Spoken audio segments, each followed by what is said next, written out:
ஒருபுறம் இபிஎஸ் தரப்பு ஆதரவாளர்கள் சபாநாயகரை சந்தித்து வருகிறார்கள். மறுபுறம் சபாநாயகரை சந்திக்க தற்போது சி.வி. சண்முகம் அணித்தரப்பு எம்எல்ஏக்களும் வருகை தந்திருக்கிறார்கள். இது தொடர்பான கூடுதல் விவரங்களை எமது அரசியல் பிரிவு ஆசிரியர் ஹரிஹரனிடம் கேட்டு பெறலாம். வணக்கம் ஹரி, இது அடுத்த கட்டமா எப்படி நகரும்னு நம்ம எதிர்பார்க்கலாம்? உங்களுடைய தகவலை பதிவு பண்ணுங்க. அடுத்த கட்டமா பல வகைகள்ல நகரலாம். அதிமுகவுக்கும் சட்ட சிக்கல்களுக்கும் ரொம்ப நெருக்கம் அப்படிங்கறத பார்த்திருப்போம். இந்த மாதிரியான சட்ட விவகாரங்கள் உட்கட்சியில எழக்கூடிய குழப்பத்தால ஏற்படக்கூடிய சட்ட விவகாரங்களை பல்வேறு காலகட்டங்கள்ல அதிமுக சந்தித்திருக்கிறது. எம்ஜிஆர் மறைவுக்கு பிறகும், செல்வி ஜெயலலிதா மறைவுக்கு பிறகும், ரொம்ப சமீபம் வரைக்கும் ஓபிஎஸ் இபிஎஸ் பிரச்சனை அப்படின்னு இந்த சட்ட தாவாக்கள் சபாநாயகர் அலுவலகத்திலையும், நீதிமன்றங்களையும், சிவில் கோர்ட்ஸ்லயும், ஹையர் கோர்ட்ஸ்லயும், உச்ச நீதிமன்றத்திலையும் நடந்து வந்திருக்கிறத பார்க்கின்றோம். தற்போதைய சூழல் எல்லாருக்கும் தெரியும். To put it in perspective, நேற்று அவையில நம்பிக்கை கோரும் தீர்மானத்தை அரசு கொண்டு வந்த போது 2 நிலைப்பாடுகளை இந்த அதிமுகவுடைய சட்டமன்ற குழு எடுத்தது அப்படிங்கறத பார்த்தோம். அதிமுகல பொதுச் செயலாளர் தலைமையில செயல்படுற குழு, அவங்க 22 பேர் அந்த தீர்மானத்துக்கு எதிராக வாக்களிச்சிருக்கிறாங்க. அதே போல திரு சி.வி. சண்முகம், எஸ்.பி. வேலுமணியை உள்ளடக்கிய குழு, அவங்க 25 பேராக அரசுடைய தீர்மானத்துக்கு ஆதரவாக வாக்களித்திருக்கிறத பார்க்கின்றோம்.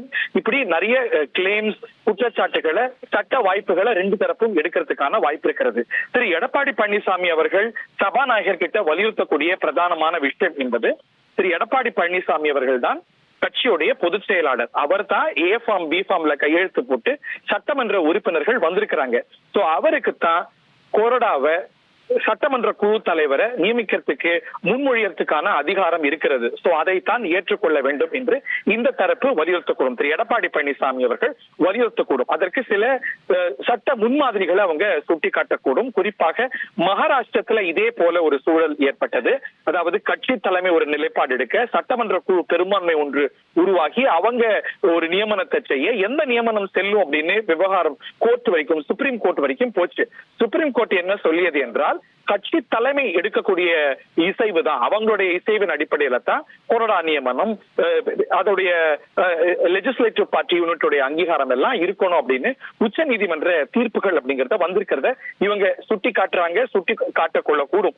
அதுதான் நிறைய வாய்ப்பு இருக்கிறது. அதனால பொதுச் செயலாளர் சொல்ற சட்டமன்ற குழுவையும் கொறடாவையும் தான் நீங்க அங்கீகரிக்கணும் அப்படிங்கிற வாதத்தை இங்க வைக்கக்கூடும். திரு எடப்பாடி பழனிசாமி தரப்புல இன்னொரு ஆட்சேபனையும் எழுப்பி அதை கோரிக்கையாகவும் வைக்கிறதுக்கான நிறைய வாய்ப்புகள் உண்டு.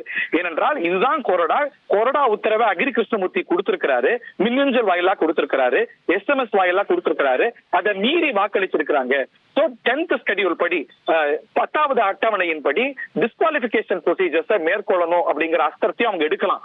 அதை இப்ப எடுக்கிறாங்களா, இந்த தருணத்தையும் எடுக்கிறாங்களா, அதை ஒரு சமரசத்துக்கு உட்படுத்தி பின்னொரு நாளைக்கு அதை எடுத்துட்டு போறாங்களாங்கிறத உற்று கவனிக்கணும். இதெல்லாம் இவங்க தரப்புல இருக்கக்கூடிய வாய்ப்புகள். திரு சி.வி. சண்முகம் அவர்கள் சொல்லக்கூடிய விஷயம் என்பது, இன்னொரு தரப்புடைய வாதம் என்பது, கொறடாவையோ சட்டமன்ற குழுவையோ பெரும்பான்மை சட்டமன்ற உறுப்பினர்கள் தான் தேர்வு செய்யணும்.